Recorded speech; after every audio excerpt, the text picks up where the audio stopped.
It's December, people, and you know what that means. It's time to stop and rank all 5 new releases that I saw in November, from the worst to the best.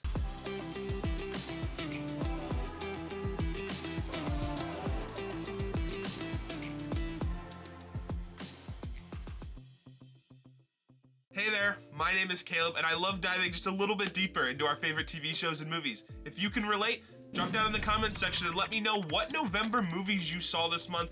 I didn't see everything. There were a couple stragglers that I didn't quite get to see, including the new Trolls movie, but I'm sure I'll get to it eventually. Real quick before we dive into this ranking, just remember that this is my list. This isn't the right list. This is just my list and what I saw. So just kind of keep that in mind as we go through this. Before we start here, if you are new here, consider hitting that subscribe button, letting me know that you enjoy the channel and you enjoy all the content that I've been putting out recently. You can definitely expect a lot more Christmas content coming this month. Without further ado, let's get into the video. Coming in at number 5, I have Ridley Scott's Napoleon.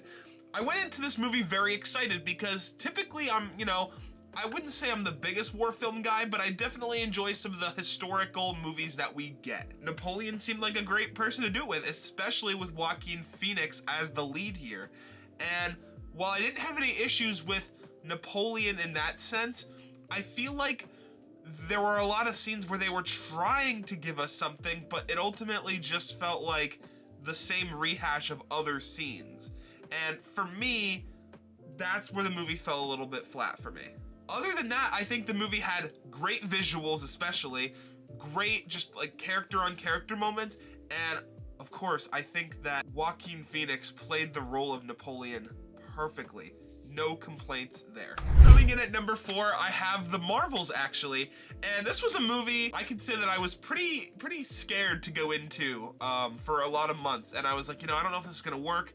The only thing it really had going for it was that it was a team-up movie, and in this day and age in the MCU, we need more team-up movies. If you guys have seen my How to Fix the MCU, I specifically talk about that we need team-ups. We need team-ups. That's what makes the MCU feel connected. And this is exactly what this movie did. I actually went to go see this twice, and even after my second watch, I'm pretty solid on it. I think my favorite thing about this movie is just how far Brie Larson's Captain Marvel has come, because in the original Captain Marvel movie that came out, I was not a fan. I won't lie, I was not a fan. And I was like, I hope that in this movie they win me over. And they kind of did, if I'm being honest. You get to see how these other people, they kind of view her as like the Annihilator, and just, there's this one scene in this movie where you get to see how everybody else sees her as like this like monster. And it's kind of cool. It kind of gives you a lot of perspective, and she also gains a little bit of humility in this movie, which I definitely appreciated. Coming in at number 3, I have Disney's Wish. When I got out of the theater in this movie, I was like, you know what? I enjoyed myself with this, and that's not often, especially with this day and age with Disney. And I fled to Letterboxd and I fled to Twitter, and come to find out, not many people enjoyed this movie, especially because of the animation style. And hey, that's totally understandable. I'm gonna have to, separate myself from the flock here and say that, yes, I did enjoy the animation here. To me, it was very unique in the sense that it just looked like one of those old Disney storybooks. Like the old Cinderella stories and like the old really Disney classic books.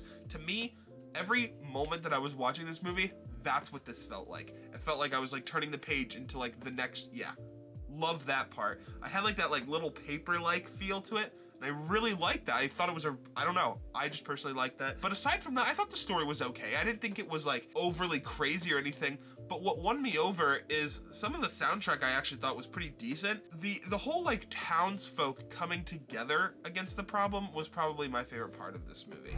And my runner-up, I have Thanksgiving.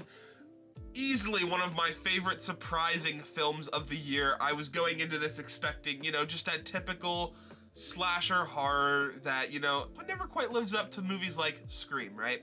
And to my surprise, this movie exceeded my expectations in a lot of ways, had really fun, creative kills, had very good diversions in terms of like who they were choosing the villain to be and how they got there. Very fun. I also just like the premise of this movie, that like it's about Thanksgiving, but the actual like bad thing that happened comes from Black Friday, because Black Friday now, especially in our culture, is so like part of Thanksgiving, and I love that they made that apparent here. I also thought that the cast of characters that we got in this movie were pretty fun as well.